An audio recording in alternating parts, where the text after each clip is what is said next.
Ceci est un livre audio autogénéré par Google. La diplomatie russe. De Pierre Legrand à Vladimir Poutine. Ouvrage du même auteur, l'ONU, la sécurité régionale et le problème du régionalisme, Paris, Pedone, 1955. L'Ukraine et droit international, Louvain, Centre d'études, 1954. La ligne Curzon et la Deuxième Guerre mondiale, Louvain, Nowell Arts, 1957. Assistance économique et pénétration industrielle des pays de L'. Est en Afrique, Léopoldville, Université Lovanium, 1966. Droit consulaire des États africains, Anvers, édition. Scientifique Erasme, 1967. L'Afrique en droit international public, Paris, Librairie générale de droit et de jurisprudence, 1971. La Convention de Lomé, Bruxelles, Académie royale des sciences d'outre-mer, 1977. Les transferts internationaux d'armes de guerre, Paris, Pedone, 1980. Les études africaines en Belgique, Louvain-la-Neuve, Cabet, 1982, L'. Université Lovanium et sa faculté de théologie, Chastres, Bureau d'études en relations internationales, 1983. Les origines du séparatisme katangais, Bruxelles, Académie royale des sciences d'outre-mer, 1988. Les hydrocarbures de la Caspienne, Bruxelles, Bruylant, 1999. La bonne foi dans la conduite internationale des États, Paris, édition technique et économique, 2002. Ouvrage publié à l'Institut royal des relations internationales. Transfert de technologies sensibles entre l'Est et l'Ouest, 1984. Les relations entre les États-Unis et le Zaïre, 1986, L'. Europe face aux États-Unis, 1986.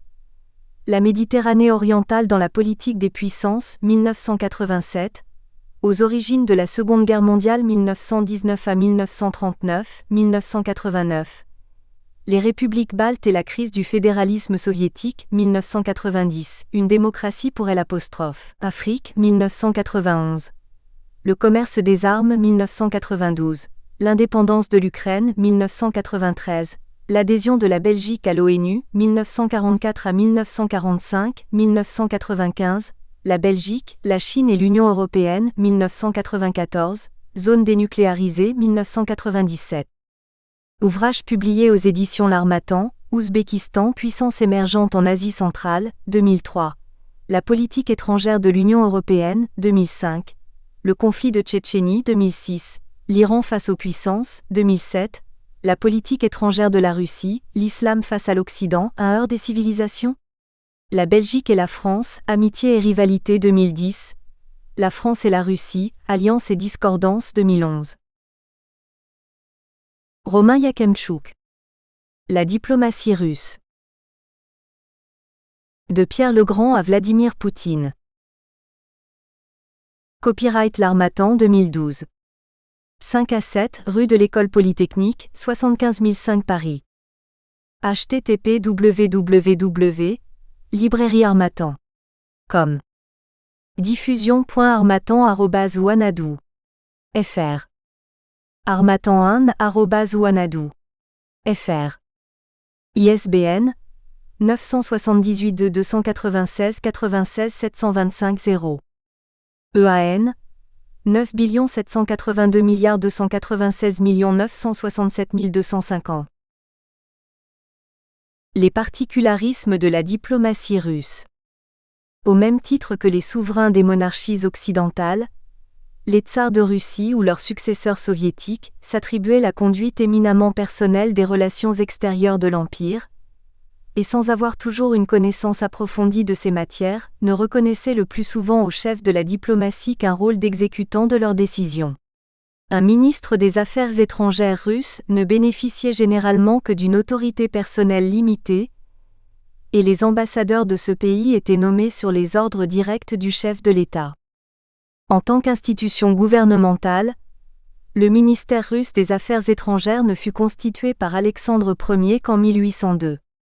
Depuis lors, il ne fonctionnait que comme une sorte d'organisme technique et consultatif. Après la mort d'Alexandre III en 1894, et dans les années précédant la Révolution d'octobre de 1917, ses prérogatives déclinèrent drastiquement. Lénine prit une part directe à la création du nouveau commissariat du peuple aux affaires étrangères, tout en admettant que corriger une diplomatie ou en créer une nouvelle est une chose difficile. Il conseillait de se hâter lentement, festina lente. Lénine transforma la Russie tsariste en un État socialiste auquel il imposa une politique étrangère fondée sur un critère révolutionnaire de classe, en soulignant que l'orientation de la politique extérieure russe est déterminée par l'orientation de sa politique intérieure. Dès le 10e congrès du parti en 1921, il introduit la doctrine de l'infaillibilité du Politburo. Staline continua dans cette voie en instaurant une implacable dictature du prolétariat et en imposant aux membres du corps diplomatique une rigoureuse discipline. Bereïkov raconte qu'avant d'être admis au service de Molotov, ce dernier lui a fait subir un véritable examen des postulats du marxisme-léninisme. Avec l'effondrement de l'URSS, cette discipline s'est fortement relâchée. Plusieurs diplomates, dont le ministre des Affaires étrangères, furent impliqués dans le coup d'État contre Gorbatchev en 1991. En mars 2011, l'ambassadeur de Russie à Tripoli, Vladimir Chamov, s'est dissocié de la politique interventionniste de son gouvernement en Libye en déclarant que l'État russe détenait dans ce pays de très importants intérêts économiques qu'il s'agissait de sauvegarder. Chamov fut sèchement relevé de ses fonctions par le président Medvedev. L'arrivée au pouvoir de Khrouchtchev, après la mort de Staline, fut suivie par un mouvement de désacralisation du régime, lequel est resté cependant rigoureusement autoritaire. La politique de glasnost et de perestroïka de Gorbatchev s'efforça de préserver l'unité de l'État socialiste, mais elle fut contestée par Yeltsin qui se rallia à l'octroi de l'indépendance aux nationalités de l'URSS et réclama la transformation de cette dernière en Fédération de Russie, laquelle occupait 76% du territoire de l'Union et comptait 52% de sa population. Nommé chef de gouvernement et président de la Fédération, Vladimir Poutine dirigera personnellement les grandes options de la politique étrangère russe. La direction de la politique extérieure de l'État sous le régime soviétique revenait aux organes supérieurs du Parti communiste, son Politburo, en fait son secrétaire général, détenant une autorité sur le ministre des Affaires étrangères. Ce dernier n'exerçait ses prérogatives qu'en observant strictement la ligne idéologique du parti et les directives de ses dirigeants.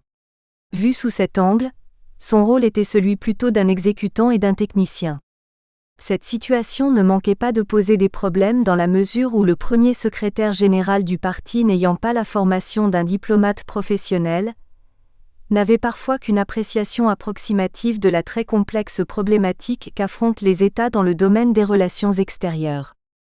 Une autre particularité de la diplomatie russe, tsariste ou soviétique, fut la préoccupation des autorités de ce pays à ce que les missions confiées aux ministres des Affaires étrangères et aux ambassadeurs soient de longue durée.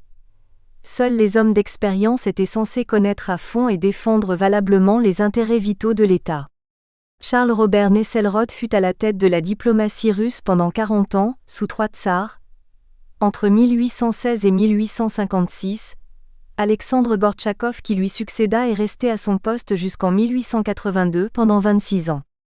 Georgi Tchitcherine occupa le poste de ministre des Affaires étrangères de la Russie soviétique et ensuite de l'URSS de 1918 à 1930.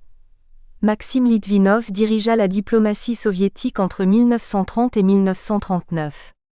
Vyacheslav Molotov, qui avait été nommé au poste de ministre des Affaires étrangères en mai 1939, y resta jusqu'en 1949 et ensuite entre 1953 et 1956. Andreï Gromyko fut pendant 28 ans à la tête de la diplomatie soviétique.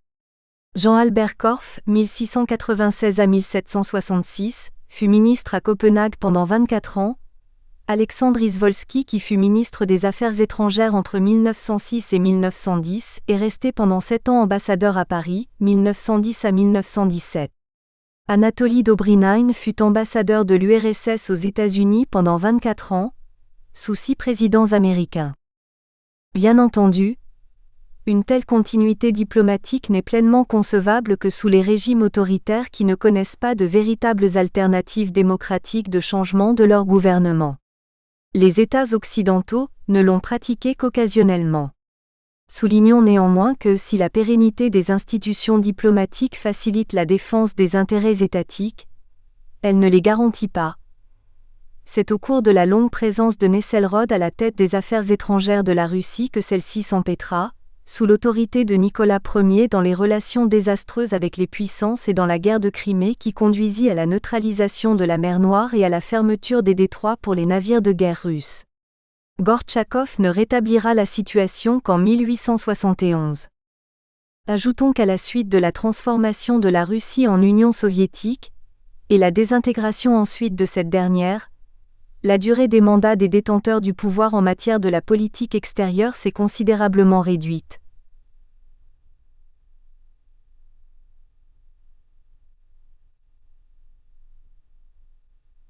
Paul Miliukov n'exerça en 1917 que très brièvement les fonctions de ministre des Affaires étrangères dans le gouvernement provisoire, et Léon Trotsky ne fut chef de la diplomatie soviétique qu'U'. Entre novembre 1917 et mars 1918. Alexandre Besmertnich ne fut que brièvement en 1991 ministre des Affaires étrangères sous Gorbatchev, et Evgeny Primakov ne dirigeait les affaires étrangères de la Fédération de Russie que de janvier 1996 jusqu'à septembre 1998. Dans l'Empire russe inauguré par Pierre le Grand, la diplomatie de ce pays connaîtra dans ses rangs un grand nombre de personnalités d'origine étrangère, situation qui ne prendra fin qu'après la mort de Staline en 1955. Le fidèle compagnon d'armes de Pierre Ier, François le Fort, venait d'une famille écossaise établie en Suisse, André Heinrich Johann Ostermann, qui servit sous les impératrices Anna Ivanovna et Anna Léopoldovna, était allemand tandis que Buren, venait de Courlande. Le Polonais Adam Czartoryski qui fut ministre des Affaires étrangères sous Alexandre Ier, démissionna de son poste en 1806, mais redevint conseiller intime du tsar au congrès de Vienne en 1815. Le ministre des Affaires étrangères Nikolai Girs, 1876 à 1878, était allemand. Il s'efforçait d'être en bon rapport avec Bismarck et de ne pas heurter les intérêts allemands. Le chef de la diplomatie russe entre 1900 et 1906, Vladimir Lambsdorff, était originaire de la Baltique allemande. Étant d'origine allemande, le président du Conseil des ministres, le comte Serge Witte, parlait plus couramment le français que le russe de Joseph Staline ainsi que Lavrenti Beria étaient géorgiens. L'exercice de la diplomatie en Russie tsariste et soviétique était un art hautement périlleux. Après avoir atteint les sommets de la puissance et de la gloire, un grand responsable de la direction de la politique extérieure russe risquait à tout moment d'être arrêté, dégradé, relégué en Sibérie ou exécuté par la fraction qui venait de s'emparer du pouvoir au gré des circonstances politiques changeantes. Ces bouleversements se produisaient le plus souvent à l'occasion des coups d'État, très fréquents en Russie du XVIIIe siècle, et des troubles engendrés par les crises successorales des souverains russes. Ivan Viskovati, qui dirigeait les relations internationales de la Russie à partir de 1549, fut accusé de participer à une conspiration, arrêté et exécuté. Le chef du bureau des ambassadeurs, le prince Vassili Galitsine, fut condamné à mort par Pierre le Grand et finit par être exilé en Sibérie où il mourut en 1714. L'éminent diplomate sous l'impératrice Anna, Alexei Bestoujev-Ryoumin, fut condamné à être écartelé, mais gracié. Il fut comblé de faveurs par l'impératrice Élisabeth et promu en 1744 chancelier. L'éminent homme politique russe André Ostermann, qui dirigea pendant longtemps la politique extérieure de son pays, fut condamné à mort par l'impératrice Élisabeth, mais gracié, il mourut en Sibérie en 1747. L'empereur Paul Ier fut assassiné dans la nuit du 23 au 24 mars 1801 par ses familiers collaborateurs. Bien entendu, la Russie n'a pas été le seul pays d'Europe à connaître de telles perturbations. En Angleterre, la reine Élisabeth Ier n'hésitait pas à décapiter ses conseillers en lesquels elle n'avait plus confiance. Mais les Russes et surtout les Soviétiques qui n'ont connu aucune véritable démocratie, et ont vécu sous une implacable dictature du prolétariat, ont outrepassé sous le règne de Staline toutes les comparaisons. Le dictateur du Kremlin fut un criminel qui ordonna d'assassiner Léon Trotsky, 20 août 1940, exécuta plusieurs éminents diplomates communistes, parmi lesquels Lev Karakan qui représentait la Russie soviétique en Pologne en 1921 et URSS en Chine en 1923, Nikolaï Krestinsky qui fut conseiller à l'ambassade soviétique en Allemagne, 1921 à 1930, ou Vladimir Antonov Ovsienko, ambassadeur de l'URSS en Tchécoslovaquie 1925, en Lituanie 1928, en Pologne 1930 et consul général à Barcelone 1936. Seule la mort de Staline épargna la vie de Molotov, son plus ancien et fidèle collaborateur. Chepailov, nommé par Khrouchtchev en juin 1956 en remplacement de Molotov, fut renvoyé déjà en juillet 1957 et exclu, comme son prédécesseur, du comité central du parti. 1 Robert M. Slusser, The Role of the Foreign Ministry, dans Russian Foreign Policy. Edited by Ivo G. Lederer. New Haven and London, Yale University Press, 1962, page 198. 2 Serge Witte Mémoire. Paris, Le Cherche-Midi, 2010, page 24. Pierre le Grand, 1672 à 1725. C'est sous Pierre le Grand, 1672 à 1725, que la Russie est devenue une grande puissance et un État membre du concert européen. Dans le domaine de la politique extérieure, Pierre Ier imprima sa marque personnelle aux orientations diplomatiques de ses prédécesseurs, plus particulièrement de Haordine Nashchokin qui avait signé l'accord avec la Courlande 1656 et avec la Pologne 1667, ainsi que de V. Golitsyn qui fut président du Posolski Prikaz, département des affaires étrangères, 1682 à 1689, et qui organisa les expéditions contre les Tatars de la Crimée. Désireux d'obtenir la possession des rives de la Baltique qui ouvrirait à la Russie une fenêtre sur l'Europe, Pierre fut l'initiateur d'une coalition anti-suédoise comprenant la Russie, la Saxe, la Pologne et le Danemark. Il mena pendant 21 ans une très dure guerre contre la Suède. Après avoir été écrasé en 1700 lors de la confrontation de Narva, les armées russes commandées par Boris Cheremetiev ont remporté en 1709 contre Charles XII la prestigieuse bataille de Poltava qui a grandement rehaussé le prestige de la Russie. Pierre finit par signer avec la Suède le 10 septembre 1721 l'accord de paix de Nystadt, par lequel la Russie reprenait ses anciens territoires septentrionaux et obtenait de nouvelles possessions. L'Estonie et la Livonie, une partie de la Carélie avec Kexholm, une partie de la Finlande avec Viborg, ainsi que les îles Zelle et Dago. À la suite de la signature de cet accord historique, Pierre fut proclamé empereur. Voulant assurer à la Russie la même liberté de navigation dans la mer Noire, Pierre engagea dès 1695 les hostilités contre la porte ottomane. Initialement, les armées russes ont remporté un grand succès en s'emparant d'Azov et de Taganrog, mais la suite des événements ne leur fut pas favorable. Encerclées en 1711 sur les rives du Prouss par les forces ennemies 5 fois supérieures, elles n'ont échappé à la destruction que grâce à une sorte de défaillance du grand vizir, mais l'armistice, et ensuite la paix de Constantinople signée en 1715, enleva à la Russie toutes ses acquisitions sur les rives de la mer d'Azov. Mais Pierre n'abandonnera pas ses objectifs. En 1722 à 1723, l'armée russe entreprit son expédition persane, en prétextant de vouloir secourir le Shah contre les insurgés afghans. À cette occasion, le Shah a consenti que la Russie annexe une bonne partie de ses territoires caucasiens, y compris les villes de Derbe et Bakou. C'est sous Catherine II que le traité de Küçük-Kaynarca de 1774 forcera la Turquie à renoncer à la Crimée, qui sera incorporée à la Russie en 1783. On s'accorde à dire que la force de la politique extérieure de Pierre le Grand consistait dans le fait qu'il n'a jamais entrepris de résoudre plusieurs problèmes à la fois, mais concentrait tous ses efforts sur un seul. Toute l'activité de sa diplomatie se portait alors sur ce problème, en renonçant aux autres qui ne se trouvaient pas au premier plan. C'est ainsi que la question polonaise n'existait pour Pierre le Grand que dans les limites de la guerre du Nord. 1. En effet, Pierre spécifia également une attitude de la Russie vis-à-vis de la Pologne dont les institutions politiques, tombées sous la tutelle des magnats, étaient en crise profonde. Profitant de la décadence des autorités de Varsovie, qui s'amplifiait, il comptait défendre de vastes populations ukrainiennes et biélorussiennes gouvernées par la Clarta polonaise pour les réincorporer un jour dans un État pan-russe. Aussi, Le souverain moscovite appuya-t-il Frédéric Auguste II, électeur de Saxe, comme roi de Pologne? Cet appui s'intensifia après la victoire de Poltava en 1709. Les troupes russes furent envoyées en Pologne, laquelle devenait peu à peu un territoire sous tutelle russe. Ce sera le prélude du premier partage de la Pologne en 1772. En prenant personnellement toutes les grandes décisions de la politique russe, Pierre le Grand ne s'appuyait que sur un petit nombre de ses fidèles collaborateurs.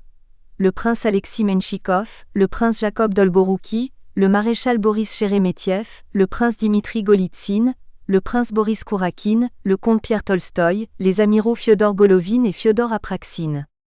Pierre pouvait compter sur le concours sans faille de ses envoyés à l'étranger. Son compagnon d'enfance et son conseiller dans les questions de politique étrangère, Piotr Shafirov fut ambassadeur à Constantinople, et négocia en 1713 la paix avec la Turquie. Sur le plan diplomatique, le souverain modifia l'ancien prikaz des ambassadeurs, dispositif réglementant le département des affaires étrangères, en introduisant en 1716 à 1720 un collège des ambassadeurs, à la tête duquel furent placés le chancelier, le comte Jegolovkin et le vice-chancelier Péchafirov, assistés par les conseillers d'ambassade à Osterman et Vestepanov. Parmi d'autres assistants dévoués à l'empereur, on peut citer André Matveyev qui fut ambassadeur à La Haye, 1699, chargé de mission à Paris, 1705 à 1706 et à Londres, 1708, et ambassadeur à Vienne, 1712 à 1715, ainsi que Vassili Loukitch qui fut ambassadeur au Danemark et Grigori Fedorovitch ambassadeur en Pologne. Ceci étant, le collaborateur le plus éminent de Pierre en matière de politique étrangère sera le prince Boris Kourakine, devenu en fait le chef de la diplomatie russe. Un S. Bakrouchine et S. Kaskine, la diplomatie des États européens au XVIIIe siècle dans Histoire de la diplomatie. Tome 1er. Publié sous la direction de M. Potiemkin. Paris, Editions Politique économique et sociale, Librairie de Médicis, 1946, pp 268 à 269.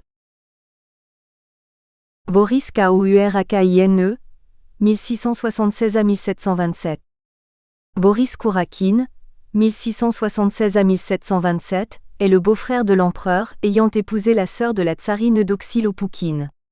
Il fut le continuateur de la politique de ses prédécesseurs, Aordine Nashchokine qui avait signé l'accord avec la Courlande, 1656, et avec la Pologne, 1667, et V. Golitsyn qui présidait le département des affaires étrangères, 1682 à 1689, et qui avait organisé l'expédition militaire contre les Tatars de la Crimée.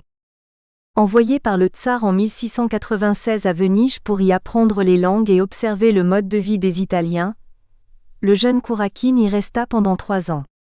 Il retourna à Moscou en février 1699 en parlant désormais couramment l'italien, le français et le néerlandais.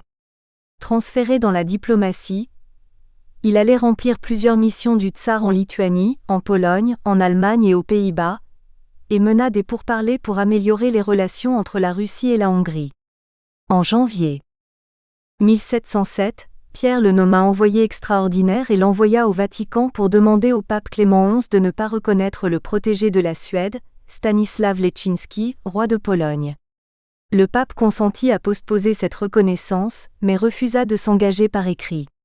Avant de retourner en Russie, Kourakine mena des pourparlers avec Venise afin d'accroître ses relations commerciales avec la Moscovie. En 1708, il s'est rendu à Vienne, Prague, Hambourg, Hanovre, Amsterdam, Eger et Bratislava pour les dissuader à engager des volontaires dans l'armée suédoise en guerre contre la Russie.